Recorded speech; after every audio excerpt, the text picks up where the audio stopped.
Arya Beaumont felt the weight of the off-shoulder burgundy gown long before she reached the ballroom doors. It was a dress that didn't fit her spirit, satin and soft. Exactly as Cameron Price had demanded in the note he'd left pinned to her closet 3 weeks prior. At 28, Arya had mastered the art of picking her battles, and tonight, with the glitter of Manhattan's elite reflecting in the floor-to-ceiling windows of the pier, a dress didn't seem worth the argument. She believed the night was a celebration of their shared future, a coronation for the man she had helped build from the ground up. As her heels clicked against the marble entryway, the campaign staffer's greeting was the first crack in the foundation. He offered a professional smile that never reached his eyes, informing her that the party was already seated. The phrasing was clinical, devoid of the warmth usually reserved for a candidate's fiancé. He guided her through the sea of designer labels and diamonds toward the second row, the row for associates and staff, far from the podium where Cameron stood bathed in spotlights. High above the crowd, Cameron Price looked every bit the future mayor, but he wasn't alone. Standing in the space Arya had occupied for 3 years was Genevieve Sterling, the heiress to a multi-billion-dollar construction empire. Genevieve's smile was sharp, a weapon honed by 4 generations of old money. The room fell into a practiced silence as Cameron leaned into the microphone. He looked out over the 200 guests, his gaze skimming over Arya as if she were just another face in the crowd. "Arya, I'm glad you could make it," he said, his voice amplified and echoing through the hall. The words were a public execution of her dignity, stripping her of her title and her history in a single, cold sentence. Arya didn't move toward the empty chair in the second row. She stood 3 feet from the stage, her breath hitching as she realized the microphones were live, the cameras were rolling, and her humiliation was being broadcast to the very people who had spent years treating her like a silent prop. "Cameron, what is this?" Her voice rang out, steadier than the trembling in her hands. Cameron's expression remained carefully neutral, the mask of a seasoned politician. He gestured dismissively to the associate's chair. "Please, sit, Arya. There's an announcement you need to hear." She didn't sit. In that moment, as the elite of Manhattan watched her fall, Arya Beaumont realized that the foundation of her life hadn't just cracked, it had been demolished. "Hello, family. Nice to have you on here. Before we proceed with the story, I would love to know where you are watching from. Drop it in the comment and also subscribe to this channel if you are new here. Now let's proceed with the story." The cold Manhattan rain didn't just fall, it punished. Arya Beaumont stood on the curb outside the pier, her thin heels sinking into the grimy slush of the gutter. The burgundy satin gown, which had felt like a cage inside the ballroom, now felt like a second skin of ice. Behind her, the muffled roar of the fundraiser continued, the sound of champagne flutes clinking and the rhythmic applause for Cameron Price's new life. To the 200 elite guests inside, Arya had become a ghost before she even left the room. She didn't cry. The shock had bypassed tears and gone straight to a hollow, vibrating ache in her chest. Every flash of a passing taxi's headlights felt like a camera shutter, a reminder of the viral humiliation that was likely already circulating on social media. She was a lead structural engineer who had spent years calculating the load-bearing capacity of skyscrapers, yet she hadn't seen the structural failure of her own life until the roof caved in. A black town car swerved too close to the curb, sending a spray of freezing gray water over her hem. Arya didn't even flinch. She felt untethered, a nameless woman in an expensive dress with nowhere to go and no one to call. Her phone was in her clutch, likely buzzing with sympathy, texts from people who had never liked her, but she couldn't bring herself to touch it. Then the rain stopped. Not all of it, but the weight of it suddenly vanished from her shoulders. Arya looked up, expecting to see a sympathetic doorman, but instead, she found herself enveloped in a shadow deeper than the New York night. A broad, black umbrella held steady above her, creating a private sanctuary of dry pavement in the middle of the storm. "The rain in this city has no respect for beauty," a voice remarked. It was a low, resonant baritone with a melodic undercurrent, a voice that sounded like silk dragged over gravel. Arya turned slowly. Standing beside her was a man who seemed to have stepped out of a different, more dangerous world. He was tall, his broad shoulders filling a tailored black wool coat that screamed quiet, lethal wealth. His hair was slicked back, dark and precise, framing a face defined by a sharp jawline and eyes so focused they felt like a physical weight. On the side of his neck, A sliver of ink peeked out from his collar, the tail of a dragon that disappeared into the shadows of his shirt. This was not a politician. This was Seo Min-hyuk. Arya knew the name from the hushed whispers of the architectural firms she worked for.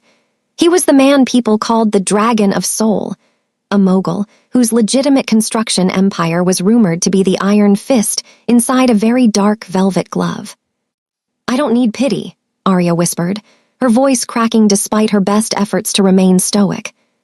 "Pity is for the weak," Min-hyuk replied, his dark eyes scanning her face with a clinical, intense interest. He didn't look at her with the condescending sympathy she had seen on the faces inside the ballroom.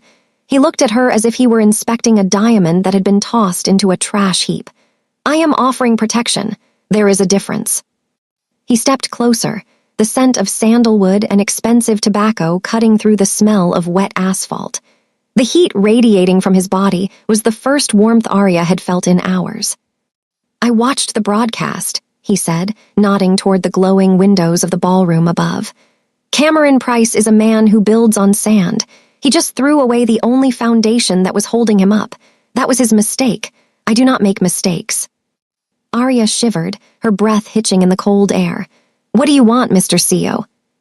"I have a project," he said, his gaze dropping briefly to her shivering hands before returning to her eyes. "A legacy project that requires an engineer who isn't afraid of the dark. Someone who knows how to make a structure stand when the world wants it to fall. In exchange, I will give you a name that no one in this city dares to whisper, let alone humiliate." He reached out, his hand, covered in a black leather glove, offering a silent invitation. It was a transactional offer, a contract signed in the rain, but as Arya looked into his unwavering eyes, she realized that the monster in front of her was the only person who had actually seen her all night. She looked back at the pier one last time. Cameron was in there, laughing and shaking hands, having traded her for a political shadow. She looked back at Min-hyuk, the man who lived in the shadows but offered her the sun. Slowly, Arya reached out and placed her hand in his. His grip was firm, possessive, and absolute. "Take me away from here," she said. Min-hyuk didn't smile, but the intensity in his eyes flared. He guided her toward a waiting obsidian-black limousine that sat idling like a predator at the curb. As the door opened, shielding her from the prying eyes of Manhattan, Arya Beaumont realized she wasn't just escaping a party. She was stepping into a world where the rules were written in ink and blood, and for the first time in 3 years, she wasn't afraid of the collapse. The transition from the freezing chaos of the Manhattan streets to the interior of Seo Min-hyuk's estate was like stepping into a different dimension of reality. The obsidian limousine glided through a set of reinforced iron gates in Upper Westchester, passing through layers of security that made Cameron's high-stakes political events look like child's play. Arya watched the world through the tinted glass, her fingers still numb. Beside her, Min-hyuk remained a silent, steady presence, his silhouette cut from the shadows. When the car finally stopped before a sprawling structure of glass, steel, and dark stone, Arya realized this wasn't just a home. It was a fortress. The interior was a masterclass in brutalist elegance. High ceilings, polished concrete floors, and floor-to-ceiling windows that overlooked the Hudson River, though the glass was clearly thick enough to stop a high-caliber round. Min-hyuk led her past several men in sharp suits who bowed with military precision as he passed. He didn't stop until they reached a wing of the house that smelled of ozone and expensive paper. "This is your wing," Min-hyuk said, his voice echoing slightly in the vast space. Arya looked around. She had expected a gilded cage, a bedroom filled with silk and jewelry to play the part of a trophy wife. Instead, she found a state-of-the-art drafting studio. Massive tilted desks, high-resolution monitors displaying 3D structural models, and shelves lined with engineering journals and soil density reports. It was a mirror of her office at the firm, but better. "I don't understand," Arya whispered, her hand hovering over a specialized haptic stylus. "Cameron told the world I was just his support system. He said my degree was a nice accessory for a politician's wife." Min-hyuk stepped into the light, and for the first time, Arya saw the full extent of the tattoos on his hands, intricate, dark patterns that suggested a history written in ink and fire. He picked up a set of blueprints from the center table and unrolled them. Cameron Price is a fool who tried to build a skyscraper on a foundation of ego, Min Hyuk said, his dark eyes fixing on hers. I am building a legacy. This is the new Seoul Trade District, a $20 billion infrastructure project in the heart of the city. My rivals want it to fail. They have bribed the inspectors and tampered with the materials. He leaned over the table, his muscular frame casting a long shadow over the blueprints. I didn't bring you here to stand on my arm at galas, Arya. I brought you here because I've read your thesis on seismic dampening in high-density urban environments. I brought you here because you see the cracks in a structure before the first brick is laid. Arya felt a strange, electric jolt through her chest. For years, she had been a soft presence in burgundy satin, a silent partner to a man who didn't know the difference between a load-bearing wall and a curtain wall. Now, a man the world feared was looking at her as a tactical asset. You want me to audit your projects, she realized, her voice gaining a strength it hadn't possessed all night. I want you to be the brain of this operation, Min Hyuk corrected. My men know how to handle the streets. They know how to handle the physical threats. But they don't know how to spot a fraudulent stress test or a compromised steel beam. You do. You will be my ghost architect. You will find the weaknesses my enemies are hiding, and in return, I will provide the power to erase the people who tried to destroy you. He slid a black folder across the table. Inside was a legal contract, but not a marriage certificate. It was a high-level consultancy agreement with a retainer that made her previous salary look like pocket change. At the bottom was a second document, a non-disclosure agreement with a Seal Arya recognized as a private security firm. The Hallstroms and the Prices think you are a discarded woman wandering in the rain, Min Hyuk murmured, stepping closer until she could feel the heat of his presence. Let them think that, while they celebrate their victory, you will be under my protection, dismantling the very world they think they own. Arya looked at the blueprints, then at the man standing before her. He was a monster by reputation, a leader of a world she didn't understand. But as she looked at the drafting table, she realized he had given her the one thing Cameron never could, a sense of purpose. I'll need access to the site's historical soil reports and the last 3 months of the material procurement logs, Arya said, her mind already shifting into professional gear. A flicker of something resembling a smile touched Min Hyuk's lips. It was a cold, sharp expression, but it held a glimmer of genuine respect. Everything is already on your server, he replied. Welcome to the family, Arya. Tonight, you stop being a victim. Tomorrow, you become the architect of their downfall.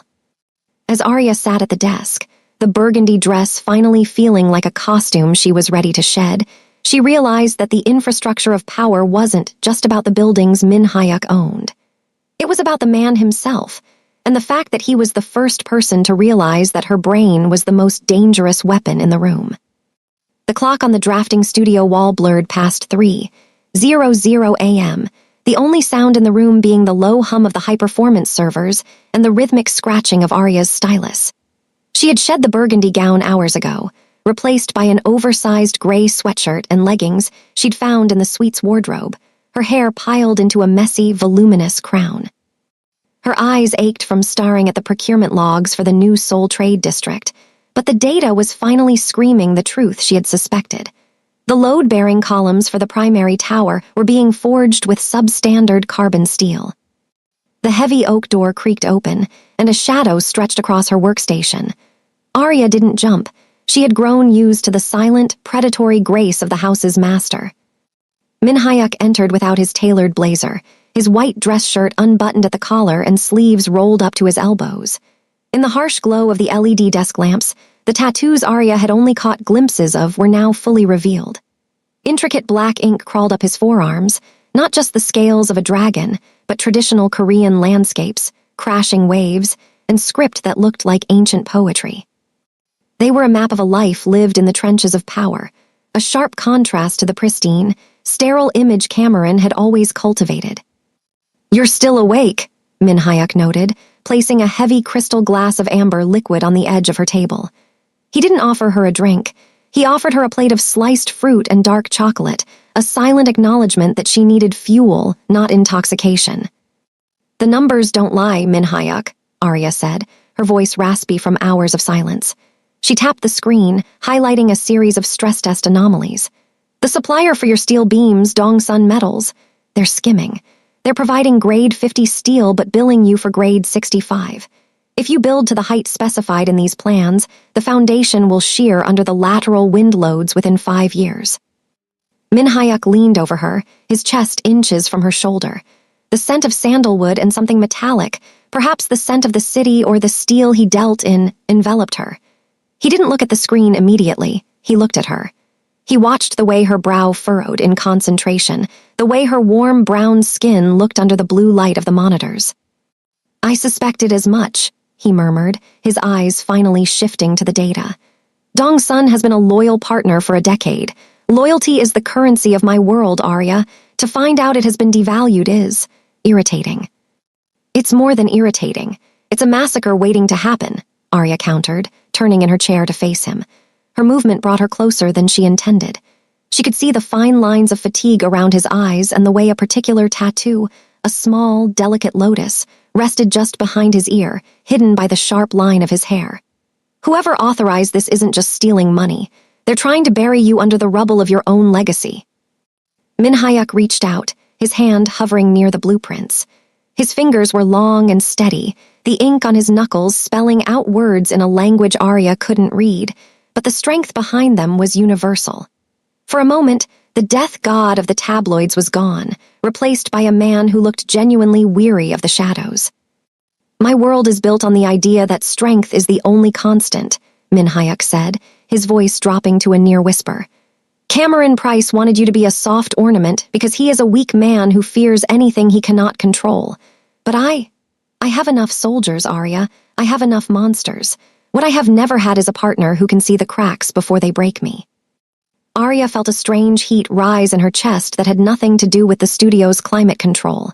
For 3 years, she had been Cameron's support, a role that required her to be invisible. Min Hyuk was asking for her to be his sight. He was looking at her with a raw, dangerous honesty, his ink-stained skin inches from her own. "Is that why you saved me?" she asked. "Because you needed an auditor." Min Hyuk stepped back, but the intensity didn't leave his gaze. He traced the edge of a tattoo on his wrist, a heavy shackled design that seemed to disappear into his palm. "I saved you because I recognized the look in your eyes on that curb. It was the look of a structure that had been sabotaged from the inside. I don't like seeing beautiful things collapse due to poor engineering." He straightened his shirt, the Mafia boss mask sliding back into place as he prepared to leave the room. "Sleep, Arya. Tomorrow we begin the deconstruction of Dongsun Metals, and after that, we look into Cameron's connection to the supplier. I suspect your ex-fiancé's political campaign is being funded by the very steel that was meant to kill me."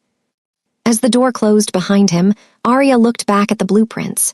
She felt the weight of the task ahead, but for the first time, she didn't feel like a victim of the storm. She felt like the one who controlled the lightning. She looked at her own hands, small and brown against the white paper, and realized they were finally building something that mattered. The skyline of Manhattan glittered with a cold, unforgiving light, but inside the Metropolitan Museum's Temple of Dendur, the atmosphere was thick with the scent of lilies and the hum of power. This was the Sterling Foundation Gala, the ultimate victory lap for Cameron Price and his new partner in both business and bed, Genevieve Sterling. Arya Beaumont stood at the entrance, her hand resting on the crook of CO Min Hyuk's arm. She wasn't wearing burgundy tonight. She was draped in a custom-made gown of midnight blue silk that clung to her curves like liquid metal. The deep, warm brown of her skin glowed against the cool fabric, and her voluminous curls were swept back, revealing diamond drops that caught the light with every move. Beside her, Min Hyuk was a vision of lethal elegance.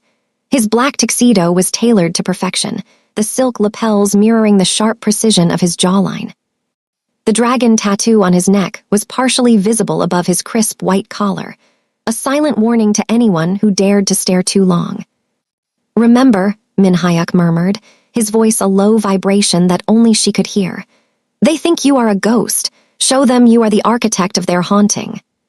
As they stepped onto the marble floor, the rhythmic chatter of the room faltered.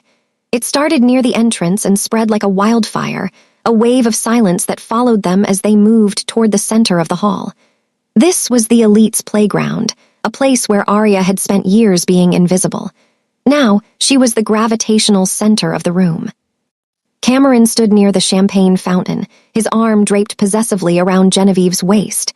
He was mid-laugh, basking in the attention of a group of city council members, when his eyes landed on Arya. The glass in his hand tilted dangerously. His jaw didn't just drop, it froze. The smug, polished mask he wore for the cameras shattered, replaced by a look of pure, unadulterated shock. Beside him, Genevieve's sharp smile vanished. Her eyes darted from Arya's radiant confidence to the man standing beside her. Everyone in the room knew who Seo Min-hyuk was, and they knew he didn't do dates. He did alliances. He did conquests. Arya didn't wait for them to approach. She led Min-hyuk directly toward them, her stride graceful and unhurried. The crowd parted like the Red Sea. "Cameron," Arya said, her voice smooth and devoid of the tremor that had defined her for years. "Genevieve, it's a lovely party. The structural integrity of this wing has always been fascinating, much sturdier than some of the newer projects going up in the city." Cameron's face turned a mottled shade of red. "Arya, what? What are you doing here? And with?" He trailed off, his gaze flicking nervously to Min-hyuk. Min-hyuk stepped forward, his presence expanding to fill the space between them. He didn't offer a hand to shake. He simply looked down at Cameron with a cold, predatory detachment. "I don't believe we've been introduced, Mr. Price. I am Seo Min-hyuk, but you likely know me as the man who just acquired the primary debt on your campaign headquarters." The silence in their immediate circle became absolute. Cameron's eyes widened, his throat working as he tried to find words that wouldn't fail him. He looked at Arya, his expression shifting from shock to a desperate, ugly realization. The soft woman he had discarded on a rainy curb was gone. In her place stood a woman who held the keys to his financial ruin. "You're with him," Genevieve hissed, her voice lashing out like a cornered animal.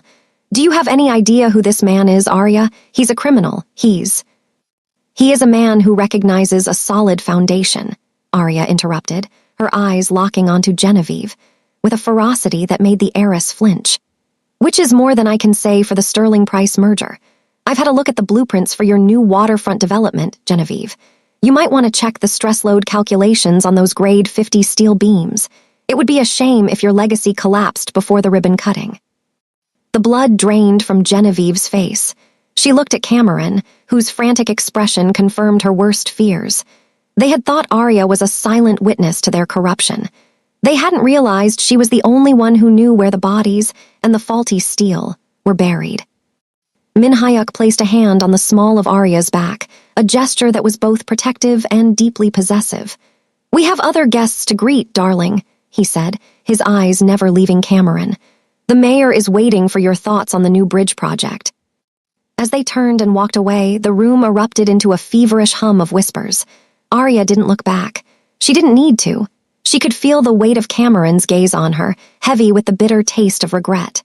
For years, she had been his support beam, the invisible strength that kept his life from buckling. Now, she was the force that was going to bring it all down. "You did well," Min-hyuk whispered as they reached the far side of the room. "I'm just getting started," Arya replied, a small, dangerous smile playing on her full lips. She looked up at him, seeing the man beneath the ink, and for the first time, she realized that the reckoning wasn't just about revenge. It was about finally standing on ground that was entirely her own. The high society victory at the gala had provided a temporary rush, but back within the silent, silver-lit confines of Min-hyuk's drafting studio, the reality of the situation was far more visceral. Arya sat surrounded by the glowing screens of her workstation, the midnight blue silk of her gala gown replaced by a simple cotton shirt. She was digging into the digital bones of the Sterling Price, waterfront revitalization, project, Cameron's supposed political masterpiece. As a structural engineer, Arya understood that buildings told the truth when people wouldn't. She began cross-referencing the architectural renderings with the actual procurement orders she had intercepted through Min-hyuk's network. What she found made her blood run cold.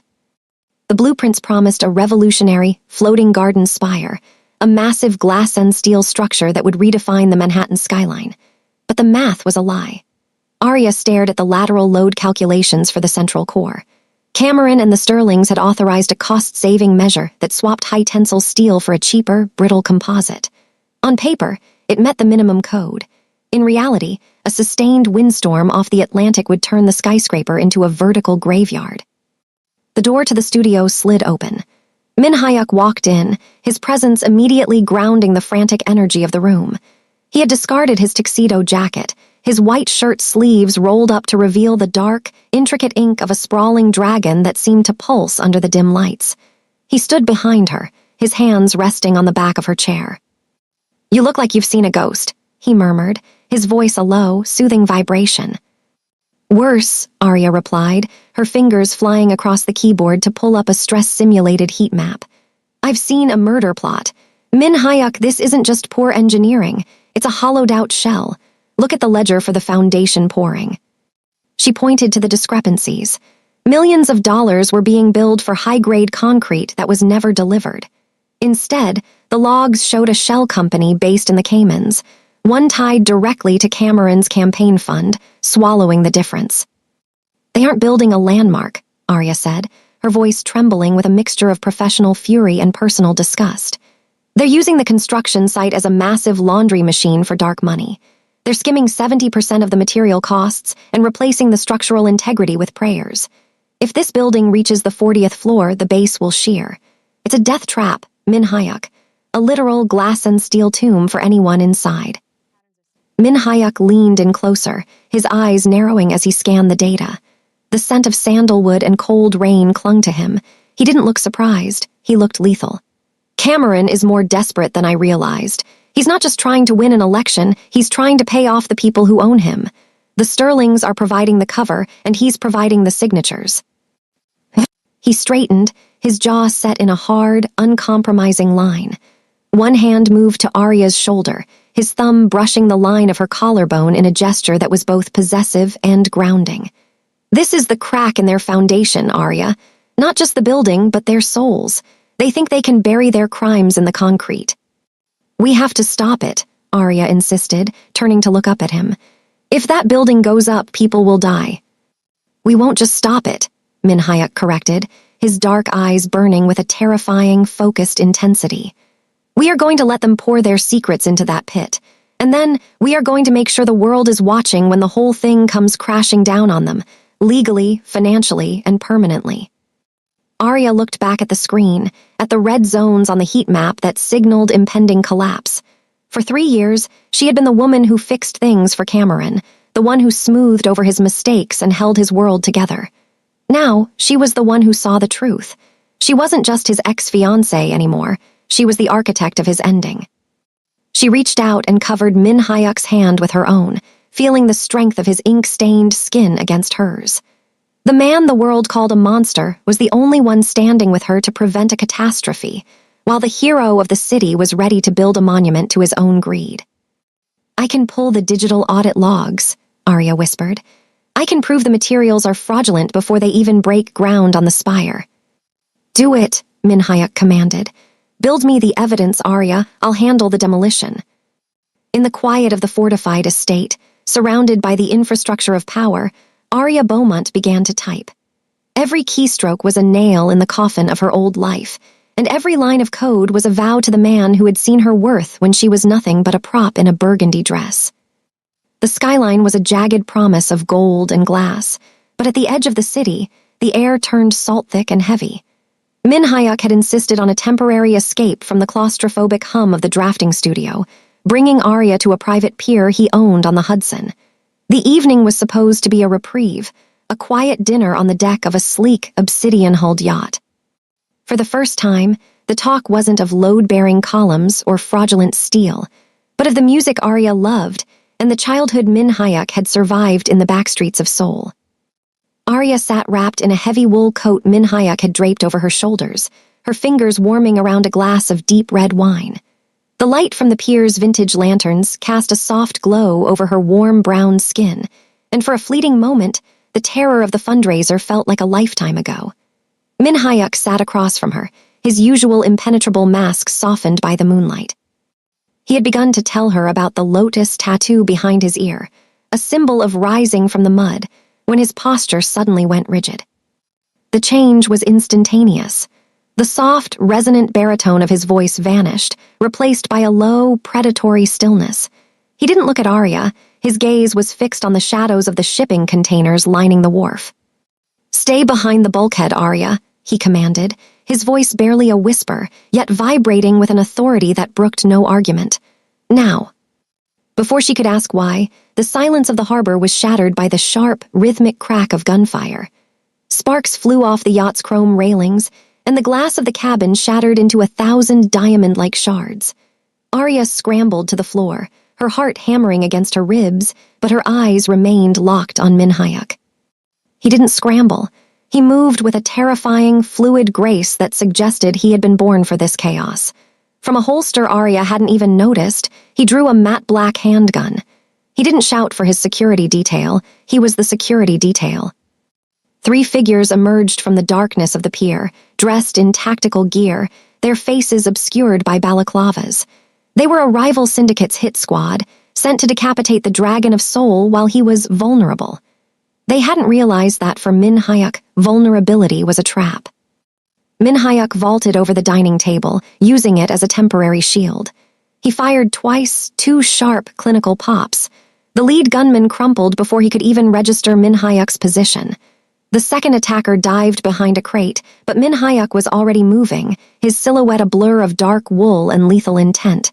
He didn't just fight, he dismantled. When the third man charged, swinging a heavy iron pipe, Minhayuk didn't retreat. He stepped into the man's guard, his ink-stained hand catching the attacker's wrist with a sickening crunch. With a swift, brutal pivot, Minhayuk drove his elbow into the man's temple and followed with a sweep that sent the assassin crashing into the freezing water of the Hudson. As the echoes of the gunfire died down, a fleet of black SUVs screeched onto the pier, Minhayuk's men swarming out to secure the perimeter. But the danger had already been neutralized.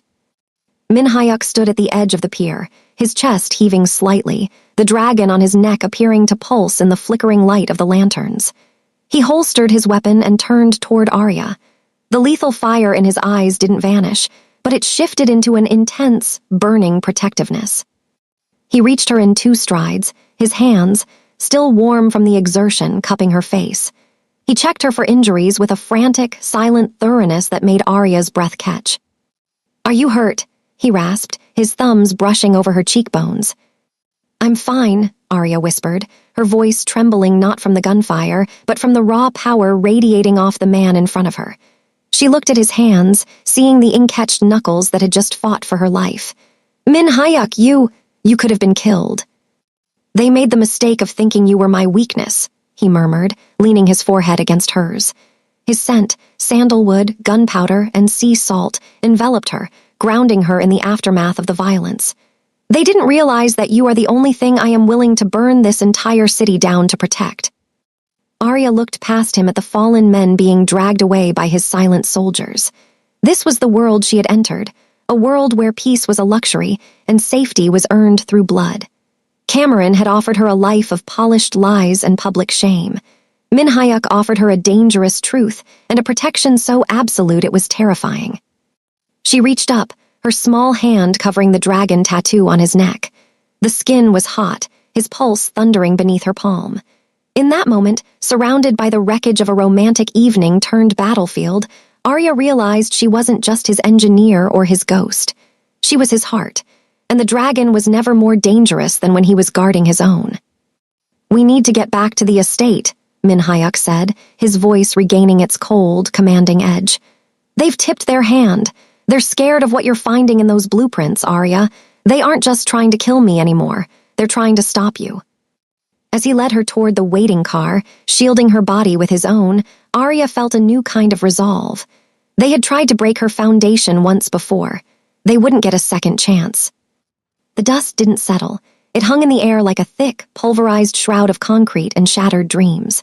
The Sterling Price waterfront site, once a symbol of Cameron's soaring ambition, was now a jagged landscape of twisted rebar and groaning steel. Arya stood at the perimeter, her lungs burning from the grit, her eyes searching the wreckage for the obsidian-black SUV that had been crushed when the upper tiers of the parking structure suffered a catastrophic shear. Minhayuk was underneath that mess. He had gone to the site to personally confront the corrupt foreman with the evidence Arya had uncovered, but the accident had happened too fast. The brittle, substandard composite columns she had warned about had finally succumbed to the vibration of the heavy machinery, pancaking the lower levels in a thunderous roar of structural failure. "Min Hyuk," she screamed, her voice lost in the screech of settling metal. The sirens were still minutes away. The site workers had fled in terror, but Arya moved toward the center of the collapse, her mind automatically shifting from panic to the cold, clinical logic of a structural engineer. She saw the SUV, or what was left of it. It was pinned under a massive grade 50 steel beam, the very fraudulent material that had started this nightmare. The beam was wedged at a precarious 45-degree angle, supported only by a fractured concrete pillar that was spiderwebbing before her eyes. "Don't move," she yelled, spotting a flicker of movement through the shattered glass of the car. Min Hyuk was alive. His face bloodied, his powerful frame trapped by the crumpled roof of the vehicle. One of his men lay motionless in the driver's seat.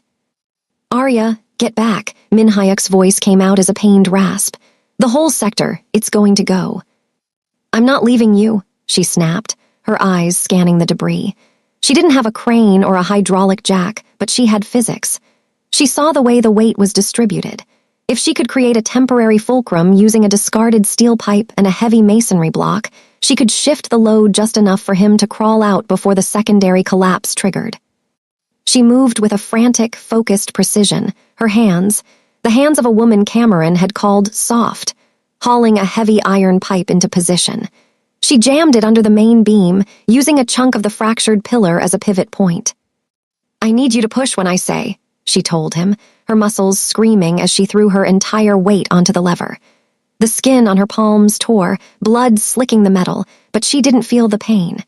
She only felt the desperate need to keep the sky from falling on the only man who had ever truly seen her. "Now," she shrieked.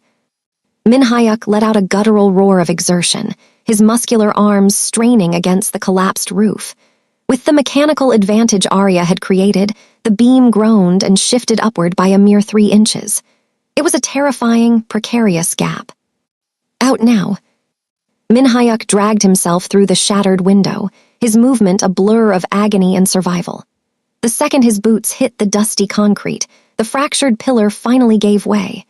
Arya dived back as the beam came crashing down, the force of the impact sending a shockwave through the ground that knocked them both flat.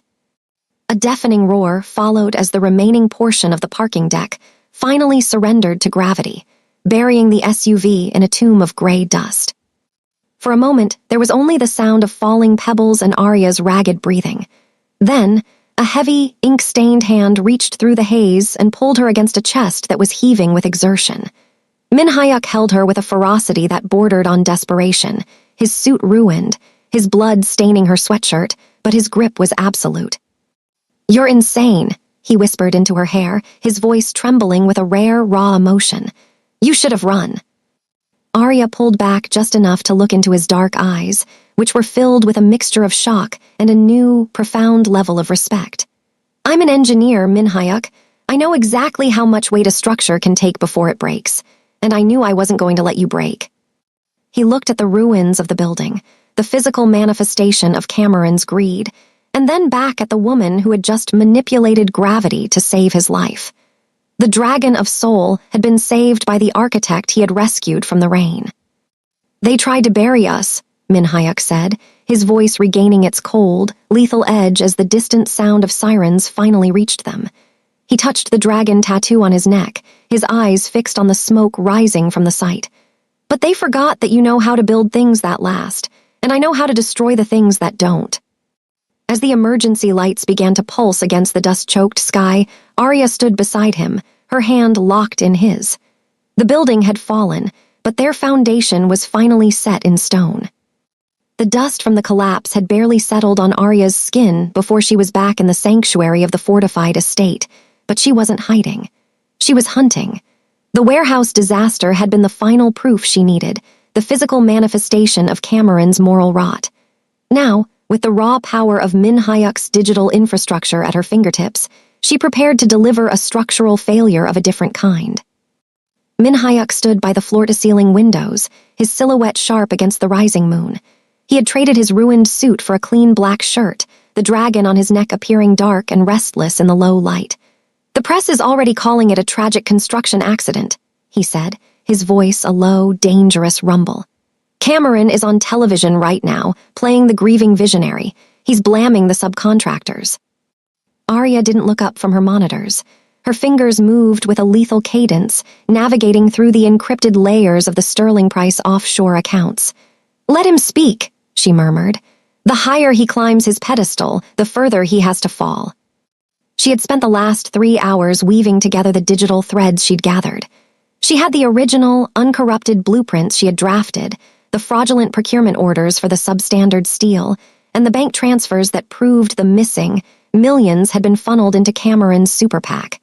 It was a perfect, closed loop of corruption. "I have the ledger," Arya said, her voice gaining a cold, triumphant edge. "I've mapped the flow of every dollar from the Sterling Construction Fund to the shell companies Cameron uses for his campaign ads. It's not just a fraud, Min Hayek. It's racketeering." Min Hayek moved behind her, his hand resting on her shoulder. The heat of his touch was a grounding force against the clinical coldness of the data. "He thought you were a silent partner, Arya. He thought your brilliance was his property. Show him who actually owns the truth." With a final, decisive keystroke, Arya bypassed the last firewall. She didn't send the files to the police. They could be bought. She sent them to every major news outlet in the city, to the FBI's Public Corruption Task Force, and most importantly, she leaked the internal humiliation video Cameron's team had recorded at the fundraiser, but with a new audio overlay. His private phone calls discussing the kickbacks. The reaction was instantaneous. Across her secondary monitors, news tickers began to scramble. The miracle candidate was being dismantled in real time. On the live feed of Cameron's press conference, a reporter stood up, holding a tablet. Arya watched as the blood drained from Cameron's face. He looked at the camera, at the very people he had tried to swindle, and for the first time he looked small. He looked like the hollowed-out pillar that had crushed Min Hayek's car. "It's over," Arya whispered, leaning back in her chair. "No," Min Hayek corrected, his eyes fixed on the screen where the FBI was already shown arriving at the Sterling Foundation headquarters. "It's just beginning. He lost his career tonight, but he's going to lose his freedom tomorrow. And the world finally knows that Arya Beaumont is the one who took it from him." He turned her chair around so she was forced to look at him. The man the world feared was looking at her with an expression of such profound pride that it made her heart ache. "You didn't just survive the collapse, Arya. You demolished the man who tried to break you." Arya looked at her hands. They were no longer the hands of a woman who picked her battles over a burgundy dress. They were the hands of a master architect who had just cleared the site for a new life. The price of Cameron's betrayal had been high, but as she looked into Min Hayek's dark, unwavering eyes, she knew she had gained something far more valuable than revenge. She had found a foundation that would never, ever break. 6 months had passed since the night the sky fell at the waterfront, but the Manhattan elite had a short memory for tragedy and an insatiable appetite for power. The grand ballroom of the pier was once again a sea of tuxedos and silk, but the atmosphere was fundamentally altered. This wasn't a campaign fundraiser for a man built on sand. It was the inaugural gala for Beaumont Architecture, Arya's own firm, backed by the formidable resources of the CO Group. Arya stood at the top of the grand staircase, her deep brown skin radiant against a gown of structured, architectural white. It was a dress she had chosen herself, sharp, elegant, and uncompromising. She was no longer the woman in the burgundy satin of a betrayal past. She was the most sought-after structural engineer in the tri-state area. Cameron Price was a name now associated only with headlines about racketeering and prison sentences, while the Sterlings were embroiled in a decade-long legal battle that had stripped them of their prestige. Arya scanned the room, seeing the same faces that had once watched her humiliation with bored amusement. Now, they looked at her with a mix of awe and calculated respect, but Arya only had eyes for the man standing at the center of the floor. CO Min Hayek looked like a king amongst mere merchants. His black suit was a masterpiece of tailoring, and the dragon on his neck seemed to glow under the amber light of the chandeliers. He had watched her rise over the last half-year, supporting her from the shadows as she rebuilt her reputation, never once demanding that she shrink herself for his sake. Their contract had officially ended that morning. But as their eyes met across the crowded room, Arya felt a pull that no legal document could ever command. Min Hyuk raised a hand, and the room fell into a practiced, expectant hush. He moved through the crowd with that same predatory grace Arya had grown to love, stopping only when he stood directly before her. 6 months ago, Min Hyuk began, his low baritone carrying effortlessly through the silent hall, I witnessed a collapse, not of a building but of a spirit. I offered a transaction to a woman I thought needed a shield. I was wrong. He looked at her, and the raw, dangerous honesty in his eyes made Arya's breath catch. The death god of soul was gone, replaced by a man who was publicly laying down his guard. I didn't give Arya Beaumont her strength. I merely provided the site for her to build it herself. She has shown me that a true partnership isn't about one person protecting the other. It's about two structures standing together to withstand any storm. To the collective gasp of the room, the man who never bowed to anyone dropped to one knee. He didn't produce a transactional contract or a business merger. He produced a velvet box that held a diamond of such incredible clarity and weight that it seemed to hold the light of the entire city. Arya, he said, his voice steady yet thick with an emotion he had spent a lifetime hiding. The contract is over. The blueprints are finished. I don't want an auditor or a ghost architect. I want the woman who saved my life to share it with me. Will you marry me, not for protection, not for a name, but because we are the only foundation that matters? Arya looked down at him, her heart thundering in a way that had nothing to do with fear. She thought back to the rainy curb, the burgundy dress, and the feeling of being discarded like scrap metal. She looked at the man who had seen her genius and worshipped it, the man who had fought for her and let her fight for him. Yes, she whispered, the word ringing out like a bell in the silence. Yes, Min Hyuk. The roar of applause that followed was deafening, but as Min Hyuk rose and slid the ring onto her finger, the world outside the ballroom ceased to exist. He pulled her into his arms, his grip possessive and absolute, and kissed her with an intensity that promised a lifetime of fire. Outside, the New York skyline continued its endless cycle of construction and decay, but inside the pier, a new legacy had been born. Arya Beaumont was no longer a victim of the sky falling. She was the woman who had learned to reach up and touch it. Their partnership was no longer written in ink. It was set in stone, a structure built to last for eternity.